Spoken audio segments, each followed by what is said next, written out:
Good morning, everybody. Love seeing you. I'm wearing my glasses, so I actually am seeing you today. Um, so I'm Mckinsey Swain. I am married to this hunky ginger right here. Um, sometimes, if you weird. come, sorry, um, if you come early, you'll see me up here leading chapel devotions. I'm the team development pastor. But today I'm really excited that we get to just share what God has done in our lives through specifically our adoption story. So So we haven't shared our adoption story very much.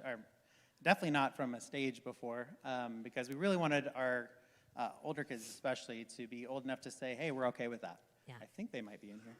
Maybe not. They said they might sit in. They may or may not be in here. We'll try not to They were embarrass them. totally, I just really love that they were willing, and we didn't have to pressure them or anything and say, you have to let us do this. No.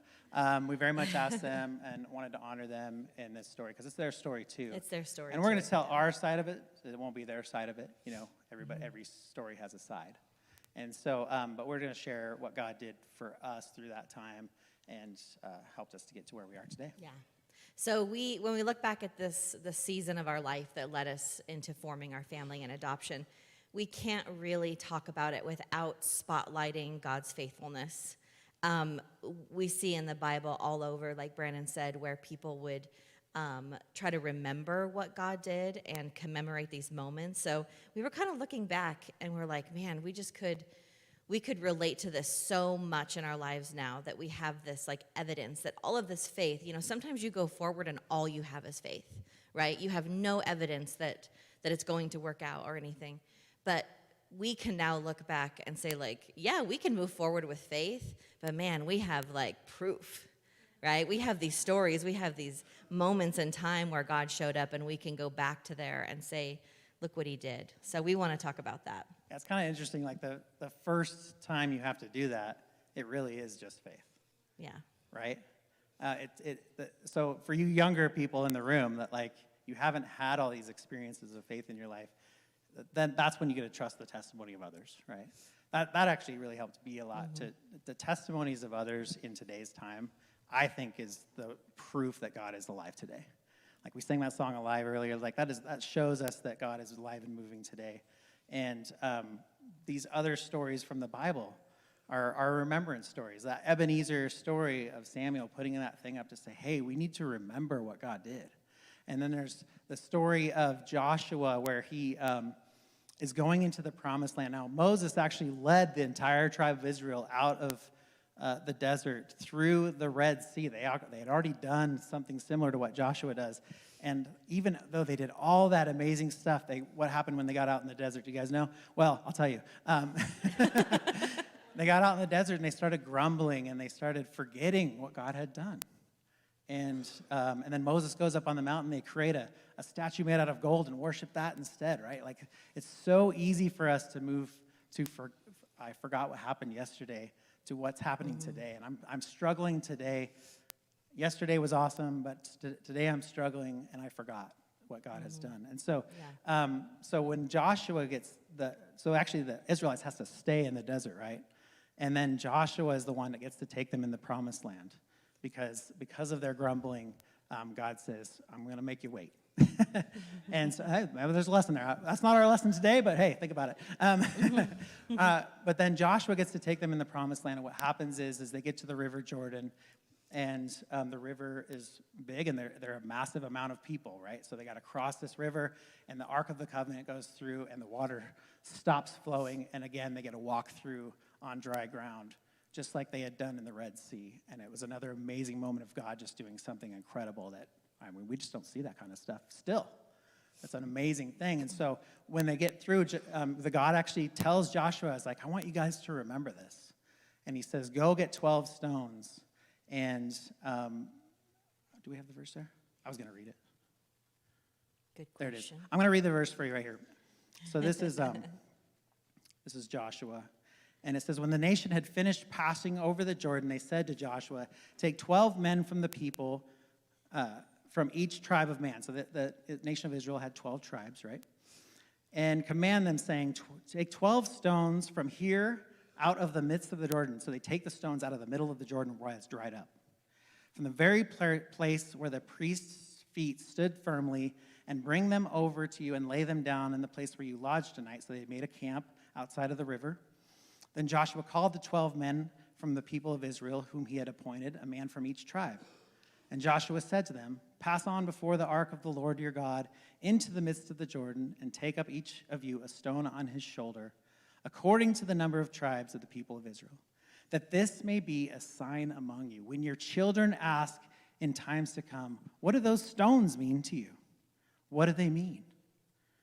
Then you shall tell them that the waters of the Jordan were cut off before the ark of the covenant of the Lord, and when it passed over the Jordan, the waters were cut off.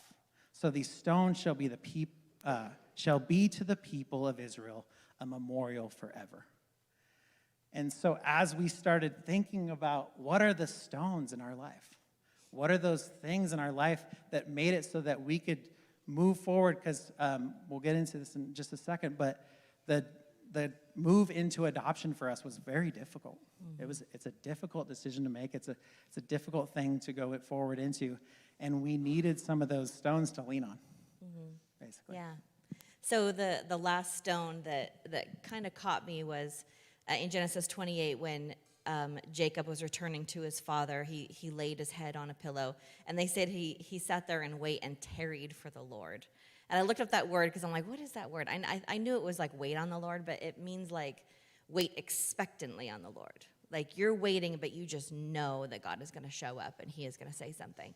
Well, Jacob fell asleep and he had a vision, and it was like a reminder from God about the covenant that his father made, the Abrahamic covenant. And then a vision of like what his future would look like and what future generations would look like. So he woke up knowing that God had spoken to him and given him a vision, and showed up in that moment that he was so expectant to hear from him. And he took the stone and he put it as a pillar, and they call that Jacob's pillow.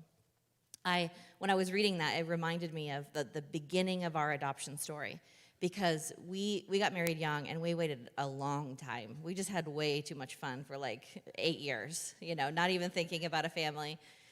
And when we started talking about like, hey, maybe we should like think about starting a family, God put on our hearts adoption.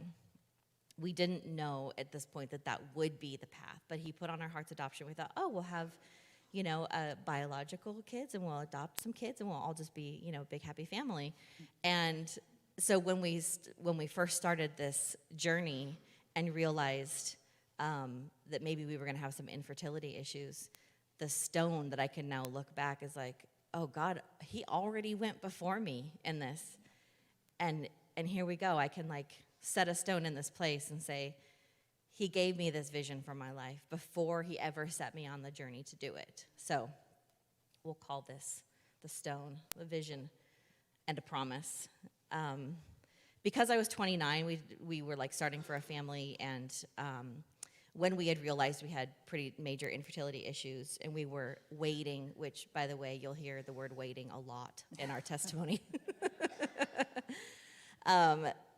And but not 40 years. But so not 40 years. As if we were waiting and praying to see if we were going to move forward with the medical intervention. We were exploring all of the adoption options as well, and there was, international adoption and private adoption and foster adoption. So yeah, and I got an opportunity through the church we were at in California to be a part of a camp called Royal Family Kids. And if you guys haven't heard of that yet, if you ever are interested, I think they actually do one here in Idaho. But basically, they take kids that are in the foster care system currently, and they take them to camp, and it's all donated by donors. People donate to it to help get them there, and then they get as many volunteers as possible. And literally, we had a volunteer for every kid that was there. And we just loved on them for an entire week. There's no, we don't correct them. We don't, say, hey, because they might have bad behaviors, and we'll just walk along with them. I had one of the kids that was with me, he always wanted to walk away from the group, and it's like, we can't just let him walk away because, he could get hurt or something, so I would just go with him. And he didn't really want to stay with us at all, and actually, I wasn't planning on sharing this part of the story, but towards the end of camp, because we were just loving them, he actually tied a string around his wrist and then tied it onto mine, and he stayed with me the rest of the time. And it was really cool. And but what we found out through that is that there was a need. There was a local need. We didn't necessarily need to go international or do any of that, which is totally fine. Like lots of people go that route. But we realized that there was a local need that kids needed homes. And it was just an incredible experience for me. And then I came back saying, we need to look into this. And that's where we kind of started that journey. Yeah. We started the journey kind of knowing it already we could lean on God's faithfulness in this because we had been in a close church family that was very, very supportive. So we could kind of already look back on the journey and be like, oh, God, he kind of built it for us. He's like building this kind of like foundation. It took about 2 years. And just so you know, I wasn't like super gung-ho about it. Like, I was like, there's a need, but I also recognized that's going to be really hard. Yeah. I really did. I was like, I don't know if I can actually do that. I see the need. I have a desire to do something about it, but I really felt this kind of apprehension is like, do I really have what it takes to do that? Yeah. And it was also a stone, like she just mentioned, of the family that we had been in that church for a number of years. At that point, like 3 years, I think. And they had really come around us, and it was all about community in the village, right? And we just really felt like supported. And people were praying with us, and they knew that we were struggling with infertility and stuff, and they were helping us along the way, and we just kind of knew that they were going to be there for us through the hard. And for some reason, once I made that realization, God just kind of spoke to me and said, you don't have to do it alone. Yeah. And that was a big thing for me. From there, it took about 2 years because it is kind of a lengthy process in California, but we were also going the route of FOST adopt. So we had to do a home study, and that just took what felt like forever, but honestly, at this point, looking back, it's like, that was easy. With all the other stuff. In fact, we went on an informational meeting for foster care, and we were like pretty sure.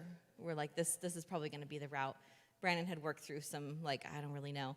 And we went to this college campus because they were giving an informational meeting, and we were walking around the campus, and we were getting lost. If you know me at all, you know I'm terrible with direction. Like, terrible with direction. And when there's just, like, a campus of sporadic, like, buildings in all different ways and loops and stuff, I get super overwhelmed. And we were late, of course. And we were like walking around trying to find it, and we found the building that it was supposed to be in, and it wasn't there.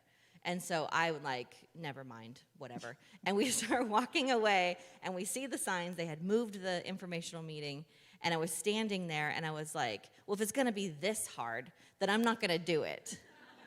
And I'm glad you're laughing. Because God, in that moment, and this is another one of those moments I can go back to and remember, he's like, you are going to do this. I'm with you. I'm Lord. This is, by the way, going to be the easiest thing that you ever have to do, is get lost on this campus, right? So we... So that's a stone, right? Oh, yeah, that's a stone.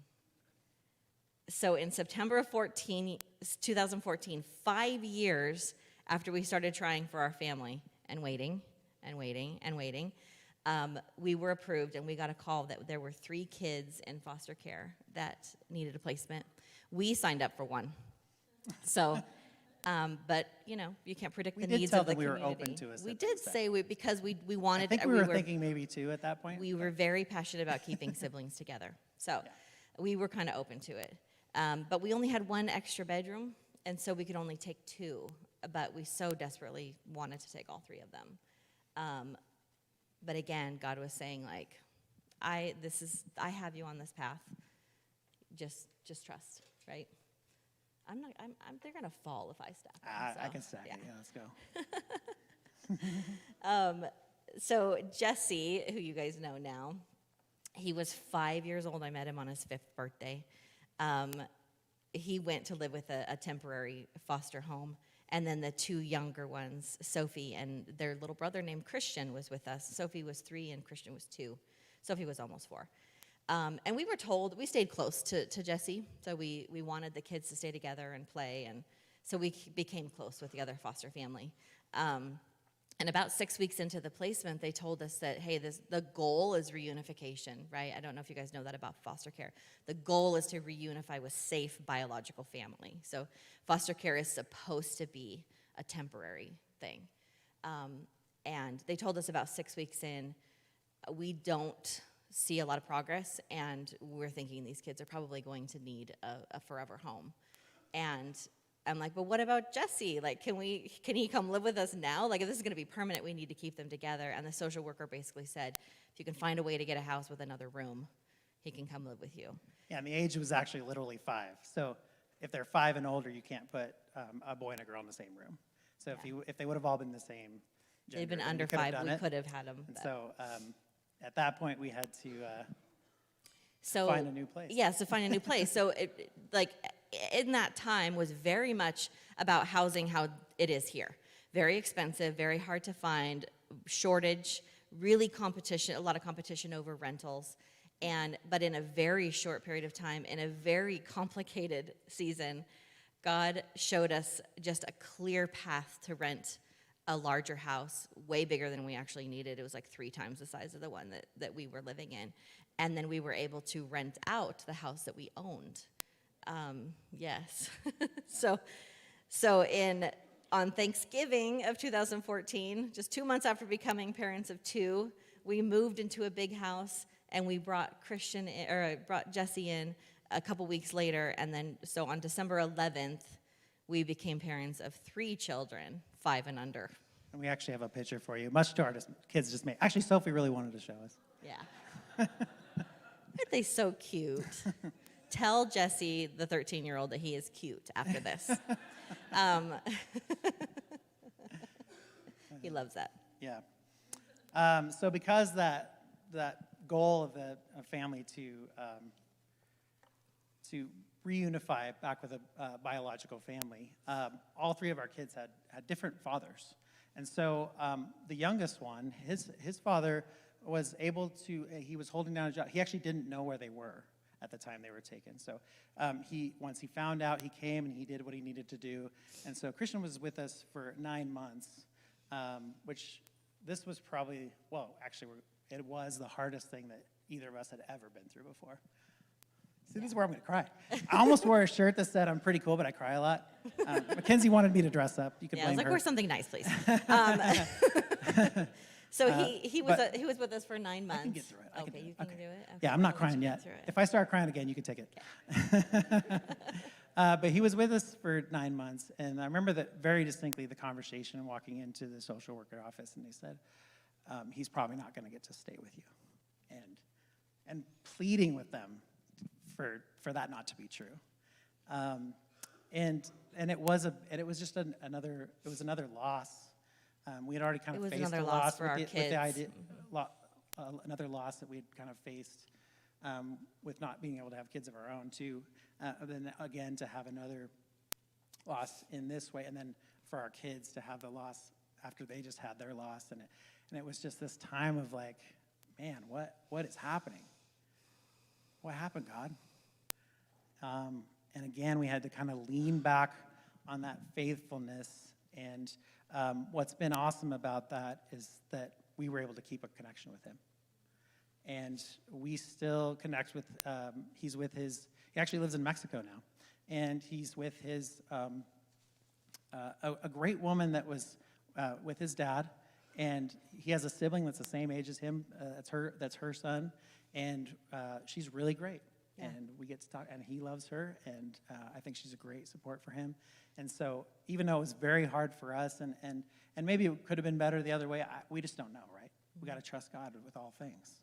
Yeah. And so that's what we're doing. But to me, it's something that we still have a relationship with him, because that's not the case for everybody. And it's something we can look back on now and say that was really, really hard.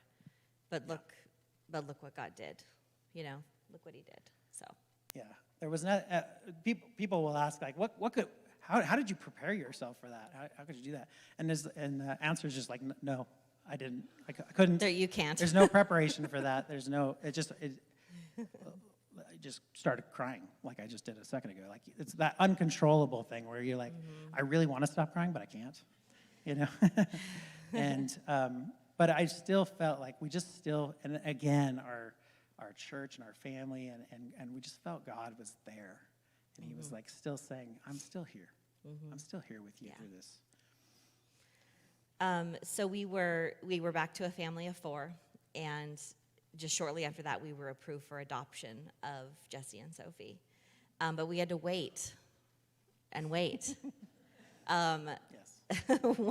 one more full year from that point, with a little bit of uncertainty, a little bit of certainty, but a bit of uncertainty, enough to where it just felt like a tension in the waiting.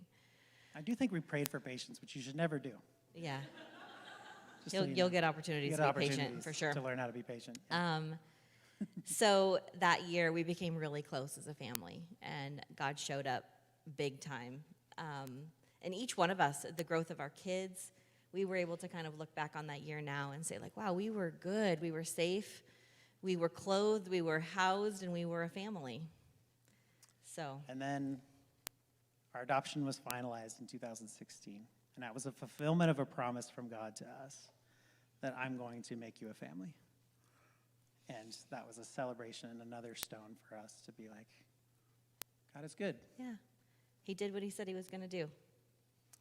But wait, there was more. There is more.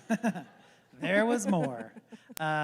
So we knew that, like, that wasn't the end of what we, actually, probably having 3 kids for a little while made us go, oh, we can do 3 kids. That's doable. Yeah. So we're like 2 is easy. Let's do this again. Let's move forward again and ask God for a new opportunity to build our family. And so we actually went to a 24-hour prayer service, and we were specifically asking for something. And what was amazing is right after that service, like literally, I think it was like the next day or maybe 2 days, tops, we get a call from one of our friends at our church who said, I just got a call from someone that I know who has kids at a daycare that the other kids in the daycare are looking to be taken into foster care. And they're really worried because they don't know where they're going to go. Would you guys be open to that?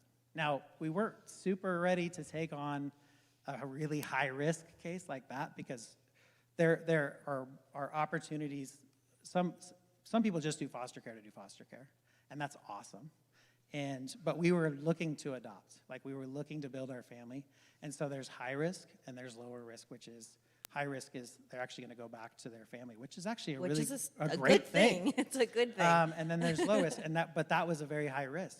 And so but the way it came to us, and it was like such a God thing, and I just knew like that the prayers that we said were answered in some way, and it wasn't what we thought. Anybody have a prayer answered that it ended up being not quite what you thought? Yeah, okay, cool. I'm not the only one. It wasn't quite what we thought, but we took in these another sibling set of 2, and Or they 1 were and 3. 1 and 3, and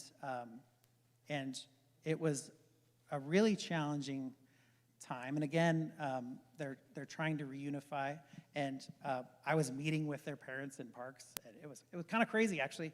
I did things I never thought I would do. And again, I was kind of reminded back to that time when I went like, can I really do this, God? And He's like, yeah, I got you. And I had to rely on that rock a lot and be like, am I safe to do this? Can I do this, God? And we did.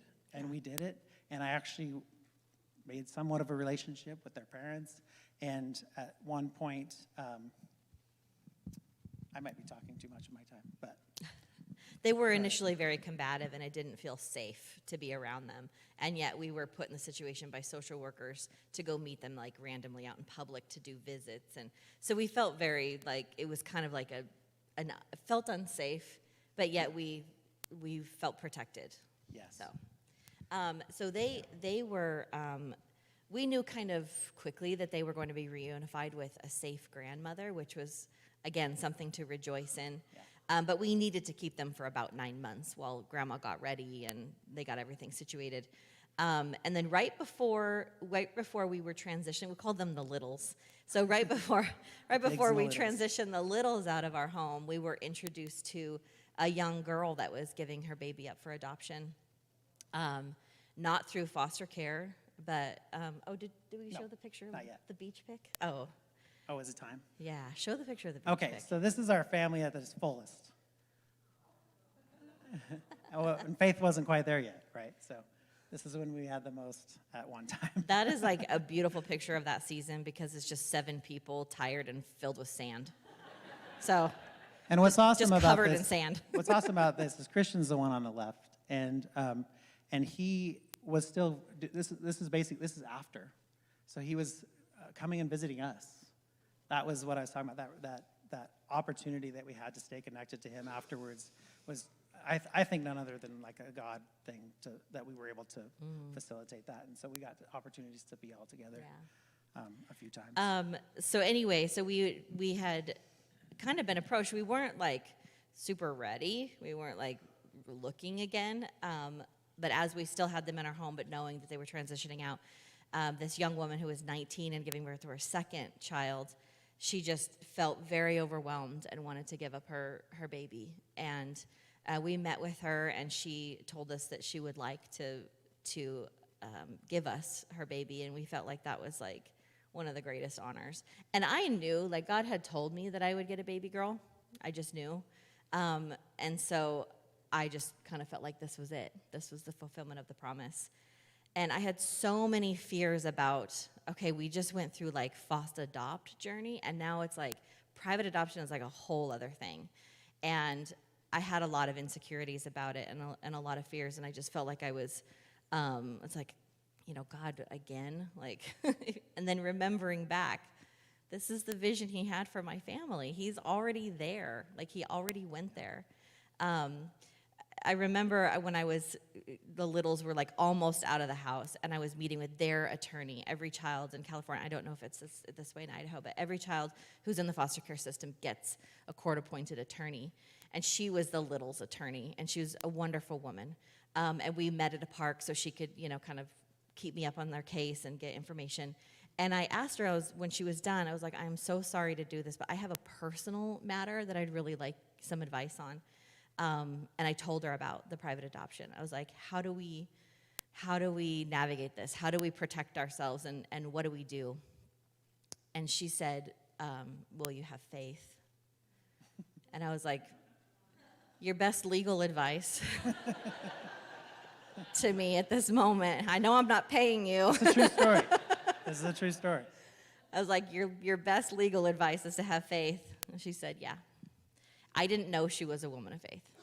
I didn't know. So a few weeks later, we successfully transitioned the littles out of the house. I say successfully because that's the goal, right? But transitioning, It was the second hardest thing. it we'd was ever the done in our second, life. yeah, like it's still a loss. Like, you still love It was a loss. these kids. They were so little. Yeah. And, but right around the time we were transitioning them out, we heard from the biological mother of the baby, whom we named Grace, that she was in fact going to keep her child. Yeah. And it was like, this is where God showed up. Because I wanted to celebrate a young woman finding the courage to raise her baby. And I did. And I wanted to celebrate kids getting to go home to a biological grandmother. And I did. But this is what God taught me in that season. You can celebrate all of that. And you can live in the tension of deep sadness. Yeah. And both are okay. So now I go back to that place when I can see that God carried me through all of that, and he taught me something in the midst of a very difficult season. And something amazing about that whole experience is looking back on it, it was really hard when we were in it to understand what was happening. But looking back on it, and I still think this about Grace and her going back to her, and I don't think that's her name anymore, but that's who she was to us, and her going back to her mom, and us meeting with her mom and just being, I think we actually told her, like, we understand if you change your mind. And she actually told us in that meeting, I'm never going to change my mind because I wouldn't do that because I've seen that on TV and it's terrible. And she couldn't face us at the end. But I actually sent her a text, and I don't know if she got it or not, but I wanted to just tell her, like, you made the right choice.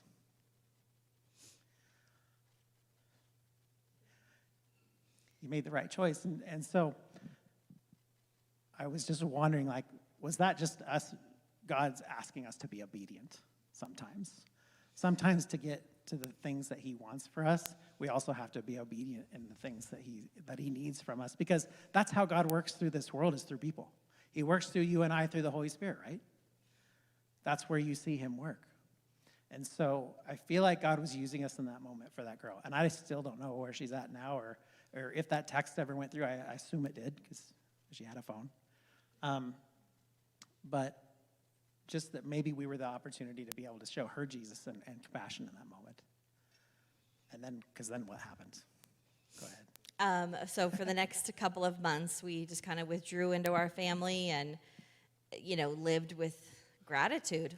Honestly, I remember just feeling so grateful of, like, our kids, just so grateful of, like, where God had brought us so far. So we got a call around 2 months from a social worker. First of all, we withdrew our name from the list. We're taking our toys and we're leaving. That was really hard. We need a break.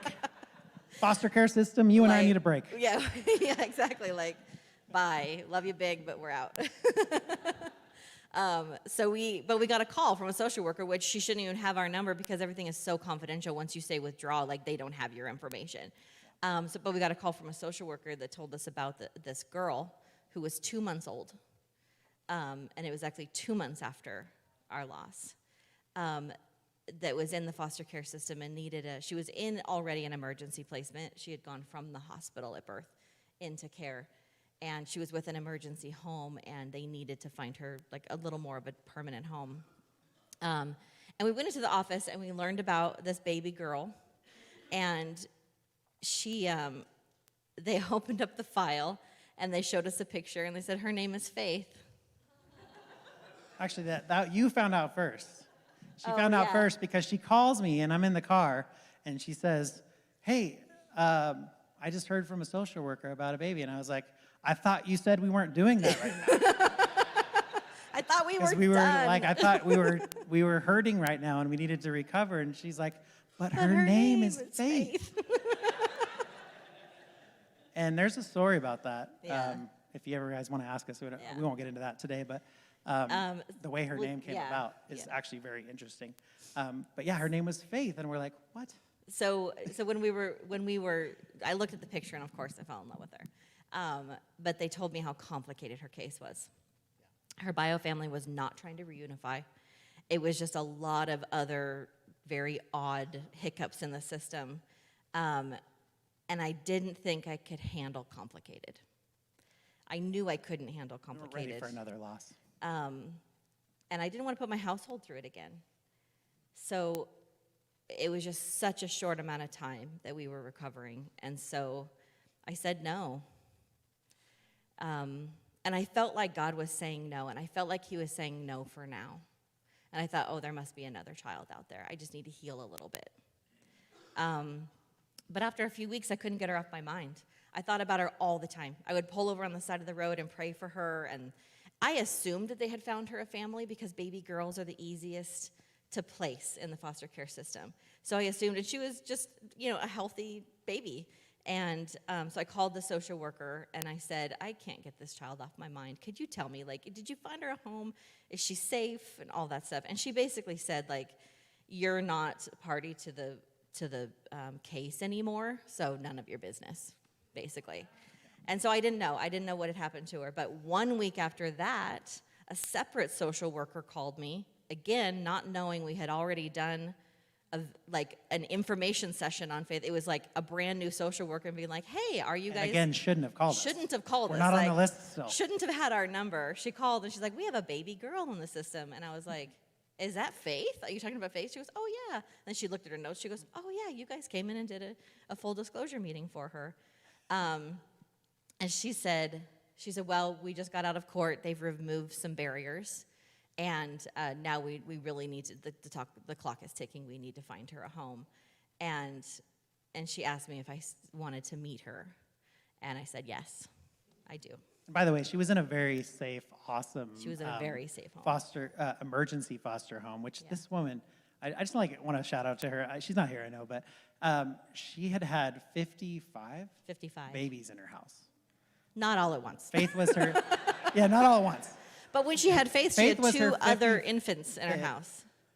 And Yeah. and she was just like an amazing, she was an angel. She only took That's all I can babies say. from the hospital. Yeah.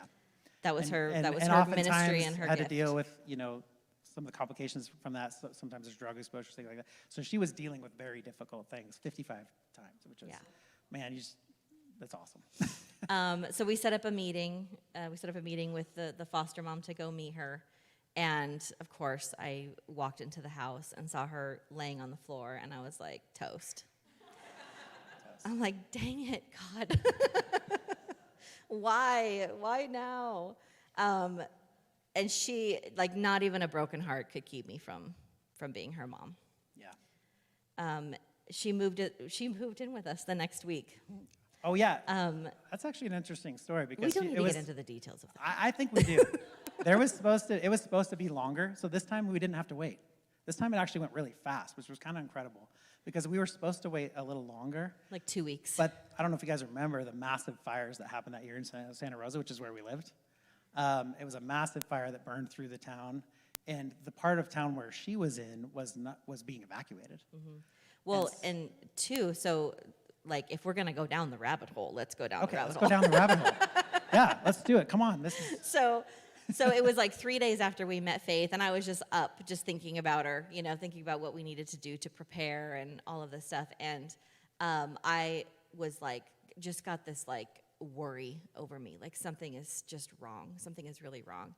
And so I got on Facebook just to like clear my mind, and I noticed someone had posted about the fire that we kind of knew about had gotten way closer to like houses and people and all of this, and it was like a mile from where Faith's foster family is.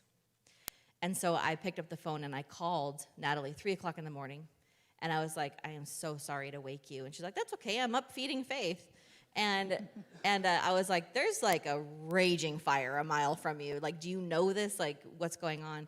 And literally like seconds after that, they started getting notifications, like, fire in the area, evacuate. So she had to quickly pull up her whole family, 3 infants, and pull up her family and evacuate to a town close by. And they stayed in a state of evacuation, like in motel rooms, for a couple more days. And that's why the social worker was like, let's just get Faith into her home. There's no reason to, stretch out the placement. So, yeah. Another really awesome thing I like to share is she was a hard baby, and she's hard now too.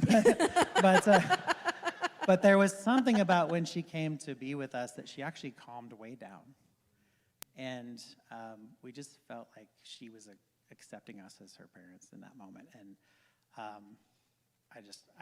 I love that. I have a love-hate relationship with her. No, just kidding. I don't hate her at all. You don't hate her. I don't hate her at all, but she challenges us and helps us grow. Yeah. But she is so fun and just a joy to our lives. We actually were able to give her a middle name, which is Ray, because she was literally like a ray of sunshine through all that. So the next few weeks were actually still pretty brutal.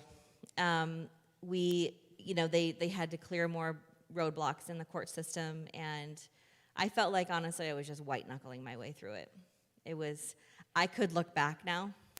I had evidence now, and that is literally the only thing that got me through that. Celebrating her first birthday with her, not knowing if, like, are we going to have to say goodbye to you? Like, I don't know. And literally the only thing that was getting me through was looking back and remembering. Yeah. And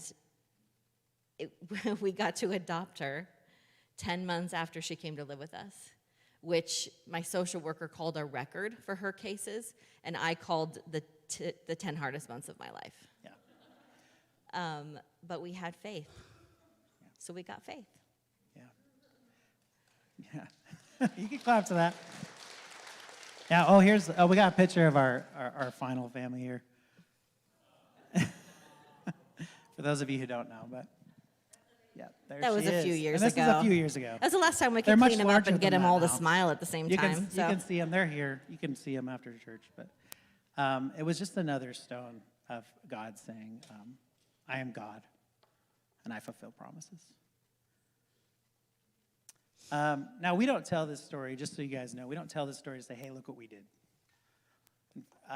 In fact, I remember telling that sometimes, and it feels kind of good when people are like, oh, man, that's really awesome that you did that.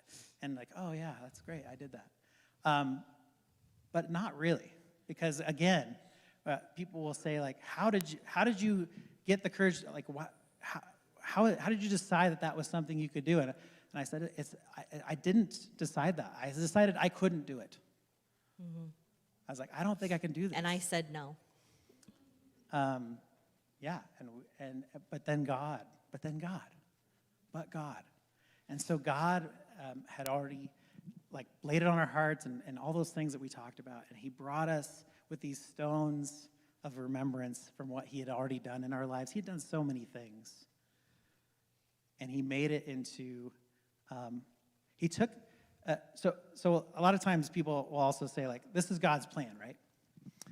It's God's plan is, and I will tell you that I do not think it was God's plan for our kids to get adopted, to need to be adopted. And I actually don't think it was God's plans for us to not be able to conceive. I think we live in a broken world. But I do think, I do believe what Romans 8:28 says, which is this, that in all things for the good of those who love him, God works. I missed the works. So that God works for the good of those who love him, all things for the good, and who have been called according to his purpose. Mm-hmm. Sorry, I don't know why I'm stumbling on that so much. And a lot of times people will just say, God works all things together for good.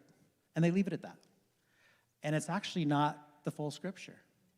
He works all things together for the good of those who love him and for those who are called according to his purpose.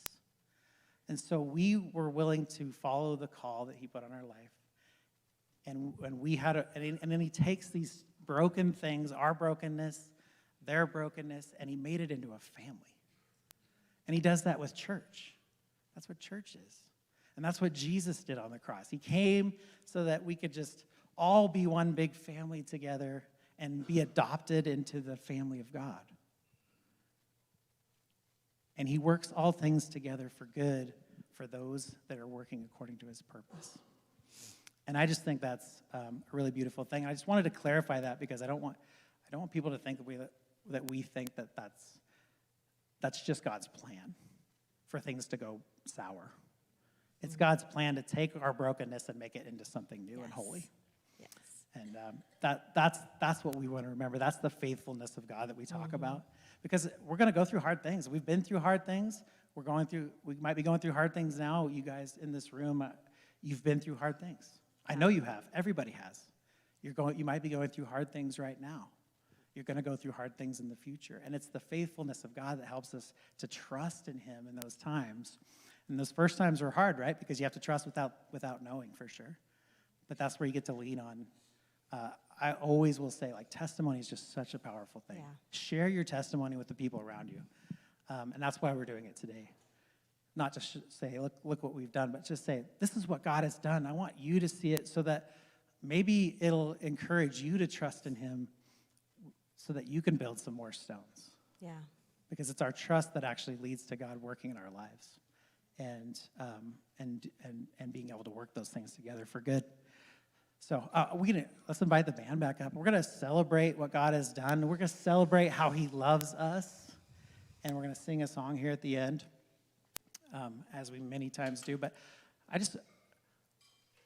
I like a song at the end of the service, and here's why. Because when we've heard something that God has done, it's an opportunity to respond. Yes. Worship, it doesn't always have to be music, but worship is an opportunity to respond to God. And so I would like to just offer that you think about maybe the things that he's done in your life in this time. And you don't even have to sing if you don't want to. You could just worship with your heart. But be like, God, thank you for your faithfulness in my life. Yeah. And if you can't think of anything for yourself, then maybe someone near you. Yeah. So that he may instill those stones in your life too. I think he will. If you don't have that right now, I think he will. Did you have something to add? No, I just want to say I love you guys. Thanks for listening to us today.